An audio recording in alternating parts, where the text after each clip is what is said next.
வெளிநாட்டில் இருக்கும் உங்களுக்காக இலங்கையில் இருக்கும் உங்கள் பெற்றோரின் ஆரோக்கியத்தை எங்கள் சொந்த பெற்றோரைப் போல அன்புடன் நாங்கள் பராமரிக்கின்றோம். மெடிப்ளேஸ். பாட்டி, நீ இப்படி உட்காந்துக்கிறத பாக்குறப்ப கேவலமா இருக்கு.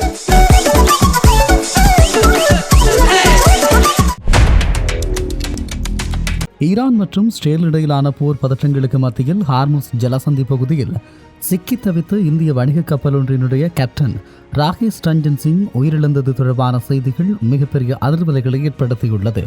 ஈரான் மற்றும் இஸ்ரேல் ஆகிய நாடுகளுக்கிடையே நிலவி வரும் தீவிரமான போர் சூழல் சர்வதேச கடல் பாதை போக்குவரத்தில் பெரும் பாதிப்பை ஏற்படுத்தியுள்ளது. இந்த மோதலின் ஒரு கோரமான விளைவாக இந்தியாவைச் சேர்ந்த வணிக கப்பல் கேப்டன் ராகேஷ் ரஞ்சன் சிங் உரிய நேரத்தில் மருத்துவ உதவி கிடைக்காத காரணத்தினால் உயிரிழந்துள்ளார். கேப்டன் ராகேஷ் ரஞ்சன் சிங் ஹார்முஸ் ஜலசந்தி அருகே தனது கப்பலுடன் பணியில் இருந்தபோது இந்த துயரம் நிகழ்ந்துள்ளது. இந்த பகுதி உலகளாவிய எரிசக்தி போக்குவரத்துக்கு மிக முக்கியமான பாதையாகும். தற்போது நிலவும் போர் பதற்றம் காரணமாக இந்த பகுதி ஒரு போர் மண்டலமாக மாற்றப்பட்டுள்ளது. கப்பலில் பணியில் இருந்தபோது கேப்டன் சிங்கிற்கு திடீரென கடுமையான உடல்நலக்குறைவு ஏற்பட்டது. உடனடியாக அவரை மருத்துவமனைக்கு அழைத்துச் செல்ல ஏர் ஆம்புலன்ஸ் வசதி கோரப்பட்டது. இருப்பினும் அந்த பகுதி போர் கட்டுப்பாட்டு வளையத்திற்குள் இருந்ததால் பாதுகாப்பு காரணங்களுக்காக ஏர் ஆம்புலன்ஸ் வர அனுமதி மறுக்கப்பட்டது. இந்த நிலையில் போர் மண்டல கட்டுப்பாடுகள் காரணமாக அவருக்கு தேவையான அவசர சிகிச்சை கிடைப்பதில் பல மணி நேரம் தாமதம் ஏற்பட்டது. கேப்டன் மட்டுமல்லாது அந்த இந்திய எண்ணெய் டேங்கர் கப்பலில் இருந்த மற்ற ஊழியர்களும் பல நாட்களாக அதே பகுதியில் தவித்து வந்தனர். அவரை சரியான நேரத்தில் கப்பலில் இருந்து வெளியேற்றி மருத்துவமனைக்கு கொண்டு சென்றிருந்தால் அவரது உயிரை காப்பாற்றியிருக்க முடியும் என அவரது குடும்பத்தினர் வேதனையுடன் தெரிவிக்கிறார்கள். இந்த சம்பவம் போர் நடைபெறும் பகுதிகளில் பணியாற்றும் வணிக கப்பல் ஊழியர்களின் பாதுகாப்பற்ற நிலையை உலகுக்கு எடுத்து காட்டுகிறது. குறிப்பாக ஹார்முஸ் ஜலசந்தி போன்ற பதற்றமான பகுதிகளில் சர்வதேச சட்டங்கள் மற்றும் மனிதாபிமான அடிப்படையில் மருத்துவ உதவிகளுக்கு முன்னுரிமை அளிக்கப்பட வேண்டியதன் அவசியத்தை இது வலியுறுத்துகிறது.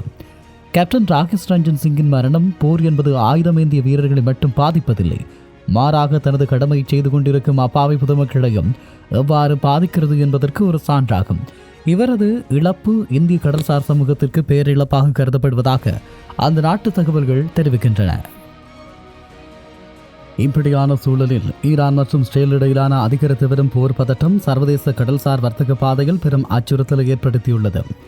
இதன் நேரடி விளைவாக ஒரு இந்திய குடிமகனின் உயிரிழப்பும் அதைத் தொடர்ந்து இந்தியா எடுத்து வரும் உயர்மட்ட தூதரக முயற்சிகளும் தற்போதைய முக்கிய நிகழ்வுகளாக மாறியுள்ளன. இந்தியாவின் ராஞ்சியைச் சேர்ந்த வணிக கப்பல் கேப்டன் ராகேஷ் ரஞ்சன் சிங் ஹார்முஸ் ஜலசந்தி அருகே தனது பணியின் போது உயிரிழந்தார்.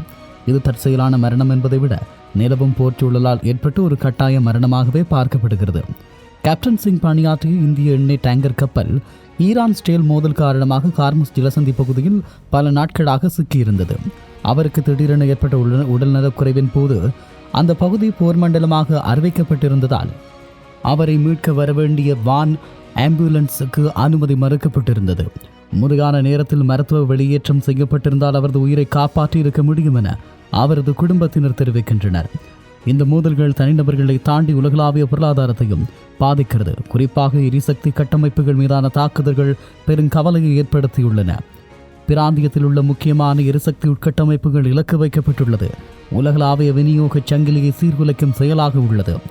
இந்த நிலையில் கப்பல் போக்குவரத்து அச்சுறுத்தல். ஹார்முஸ் ஜலசந்தி வழியாக நடைபெறும் சர்வதேச கப்பல் போக்குவரத்துக்கு இந்த போர்ச்சூழல் பெரும் தடையாக அமைந்திருக்கிறது. இப்படியான ஒரு சூழ்நிலையில் இந்த நிலைமையின் தீவிரத்தை உணர்ந்த இந்திய பிரதமர் நரேந்திர மோடி இந்த பகுதியில் அமைதியை நிலைநாட்ட தீவிரமான தூதரக பேச்சுவார்த்தைகளில் ஈடுபட்டுள்ளார். பிரதமர் மோடி ஈரான் ஜனாதிபதி மசூத் செவஸ்கியானுடன் தொலைபேசி வாயிலாக உரையாடியுள்ளார். இந்த உரையாடலில் எரிசக்தி கட்டமைப்புகள் மீதான தாக்குதல்களுக்கு அவர் தனது கடும் கண்டனத்தை பதிவு செய்துள்ளார். சர்வதேச கப்பல் போக்குவரத்து பாதைகளை பாதுகாக்கவும் தடையின்றியும் இருப்பதை உறுதி செய்ய வேண்டும் என அவர் கோரிக்கை விடுத்துள்ளார். இது குறித்து இந்த பிரச்சினை குறித்தும் ஐக்கிய அரபு அமீரகம், ஜோர்தான், குவைத் மற்றும் கட்டார் ஆகிய நாட்டு தலைவர்களுடனும் பிரதமர் மோடி ஆலோசனைகளை மேற்கொண்டுள்ளதாக தெரிய வருகிறது. இந்த பிராந்தியத்தில் உள்ள இந்தியர்களின் பாதுகாப்பை உறுதி செய்ய ஈரான் அரசு அளித்து வரும் ஆதரவை பாராட்டியும் இருப்பதாக சொல்லப்படுகிறது. இந்த நிலையில் ஹார்முஸ் ஜலசந்தி பகுதியில் நிலவும் பதற்றம் என்பது வரும் இரு நாடுகளுக்கும் இடையிலான போர் மட்டுமல்ல, கேப்டன் ராகேஷ் ரஞ்சித் சிங் போன்ற அப்பாவி ஊழியர்களின் வாழ்வாதாரத்தையும் உயிரையும் பாதிக்கும் காரணியாக மாறியுள்ளது. சர்வதேச அமைதி மற்றும் வர்த்தக பாதுகாப்பை உறுதி செய்ய இந்தியா மேற்கொண்டு வரும் தூதரக முயற்சிகள் இந்த பிராந்தியத்தில் மிக முக்கியமானதாக கருதப்படுகிறது. இப்படியான ஒரு சூழலில் இலங்கை எரிபொருள் கூட்டுத்தாபனம் இன்று நள்ளிரவு முதல் எரிபொருள் விலைகளை அதிரடியாக உயர்த்தியுள்ளது. இந்த விலை உயர்வு சாதாரண மக்களின் அன்றாட வாழ்க்கையை சுமையாக்கியுள்ள நிலையில் இதற்கு பின்னணியில் உள்ள சர்வதேச காரணிகளும் உள்நாட்டு பொருளாதார தாக்கங்களும் உன்னிப்பாக கவனிக்கப்பட வேண்டியவையாகும். இந்த முறை விலை அதிகரிப்பானது முன்னெப்போதும் இல்லாத வகையில் பாரிய அளவில் அமைந்துள்ளது. முக்கிய எரிபொருட்களின் விலை மிக அதிகப்படியாக மாற்றம் செய்யப்பட்டுள்ளது. பெட்ரோல் 92 ஆக்டோன் 81 ரூபாயினால் அதிகரிக்கப்பட்ட புதிய விலை 398 ரூபாவாகும். அதே நேரம் பெட்ரோல் 95 ஆக்டோன் 90 ரூபாவினால் அதிகரிக்கப்பட்ட புதிய விலை 455 ரூபாயாகும். ஆட்டோ டீசல் 79 ரூபாவினால் அதிகரிக்கப்பட்ட புதிய விலை 382 ரூபாயாக அதிகரிக்கப்பட்டுள்ளது. சூப்பர் டீசல் 90 ரூபாயினால் அதிகரிக்கப்பட்ட புதிய விலை 443 ரூபாயாகும். மண்ணெண்ணெய் 60 ரூபாவினால் அதிகரிக்கப்பட்ட புதிய விலை 255 ரூபாயாக அதிகரிக்கப்பட்டுள்ளது.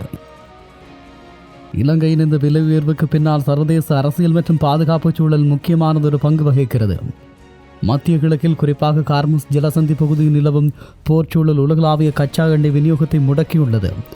இந்திய கப்பல் கேப்டன் ராகேஷ் ரஞ்சன் சிங் போன்ற ஊழியர்களின் உயிரிழப்பு மற்றும் கப்பல் மீதான தாக்குதல் அச்சம் காரணமாக காப்புறுதி செலவுகள் மற்றும் கப்பல் போக்குவரத்து செலவுகள் அதிகரித்துள்ளன. எரிசக்தி கட்டமைப்பு மீதான தாக்குதல் பிரதமர் மோடி மற்றும் ஈரான் அதிபரிடையிலான பேச்சுவார்த்தையில் சுட்டிக்காட்டப்பட்டது போல எரிசக்தி உட்கட்டமைப்புகள் மீதான தாக்குதல் கச்சா எண்ணெய் விலையை சர்வதேச சந்தையில் உச்சத்திற்கு கொண்டு சென்றுள்ளது. இந்த விலை உயர்வு இலங்கையின் நுகர்வோர் மற்றும் வணிகத்துறையில் சங்கிலி தொடர் விளைவுகளை ஏற்படுத்தும். டீசல் விலை 79 ரூபாவினால் அதிகரித்துள்ளதால் பேருந்து கட்டணங்கள் மற்றும் லொரி வாடகைகள் உடனடியாக உயரக்கூடும். இது அத்தியாவசிய பொருட்களின் விலையேற்றத்திற்கு வழிவகுக்கும். மண்ணெண்ணெய் விலை உயர்வு இயந்திர படகுகளை பயன்படுத்தும் மீனவர்களை கடுமையாக பாதிக்கும். இதனால் சந்தையில் மீன்களின் விலை அதிகரிக்கும். 92 ரக பெட்ரோல் விலை 400 ரூபாயினை நெருங்கியுள்ளதால் நடுத்தர வர்க்கத்தினரின் போக்குவரத்து செலவு பெருமளவு பாதிக்கும். அதே நேரம் இலங்கை போன்ற நாடுகள் கச்சா எண்ணெய்க்கு முழுமையாக இறக்குமதியை நம்பியிருப்பதால் மத்திய கிழக்கில் நிலவும் அமைதியற்ற சூழல் அந்த நாட்டினுடைய அந்நிய செலாவணி இருப்பை கரைப்பதோடு பணவீக்கத்தையும் தூண்டுகிறது. சர்வதேச சந்தையில் கச்சா எண்ணெய் விலை ஒரு பீப்பாய் $100 தாண்டும் பட்சத்தில் எதிர்காலத்தில் மேலும் விலை உயர்வுகள் ஏற்பட வாய்ப்புள்ளதாக சொல்லப்படுகிறது. இலங்கையின் இந்த எரிபொருள் விலை அதிகரிப்பு என்பது வெறும் உள்நாட்டு கொள்கை முடிவு மட்டுமல்ல, இது உலக அரசியலின் ஒரு பிரதிபலிப்பாகும். ஹார்முஸ் ஜலசந்தையில் அமைதி திரும்புவதும் கப்பல் போக்குவரத்து சீரடைவதும் மட்டுமே எதிர்காலத்தில் எரிபொருள் விலையில் ஒரு நிலையான தன்மையை கொண்டு வர உதவும். சர்வதேச அரசியலும் ஒரு நாட்டினுடைய சாதாரண குடிமகனின் சமையலறை செலவும் எவ்வளவு நெருக்கமான பிணைப்பை கொண்டது என்பதற்கு தற்போதைய நிகழ்வுகள் ஒரு சிறந்த சான்றாகும். ஹார்முஸ் ஜலசந்தியில் நிலவும் ஈரான் இஸ்ரேல் போர் பதற்றம் கேப்டன் ராகேஷ் ரஞ்சன் சிங் போன்ற ஒரு திறமையான அதிகாரிய மருத்துவ உதவி கிடைக்காமல் பழிவாங்கியுள்ளது. இது போர் என்பது வெறும் ஆயுத மோதல் மட்டுமல்ல, அது அப்பாவி ஊழியர்களின் அடிப்படை உரிமைகளையும் பறிக்கும் ஒரு கொடூரம் என்பதை உணர்த்துகிறது. இந்த பதற்றத்தை தணிக்க இந்திய பிரதமர் மோடி எடுத்து வரும் உயர்மட்ட தூதரக முயற்சிகள் பிராந்திய பாதுகாப்பிற்கும் உலகளாவிய விநியோகச் சங்கிலிக்கும் எவ்வளவு முக்கியம் என்பதை நிரூபிக்கிறது.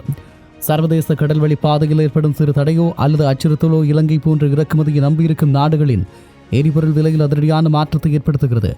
மார்ச் 21 நள்ளிரவு முதல் அமலுக்கு வந்திருக்கக்கூடிய இந்த விலை உயர்வு மக்களின் வாழ்க்கை செலவை மேலும் உயர்த்தி நாட்டினுடைய பொருளாதார மீழ்ச்சியை சவாலுக்குள்ளாக்குகிறது.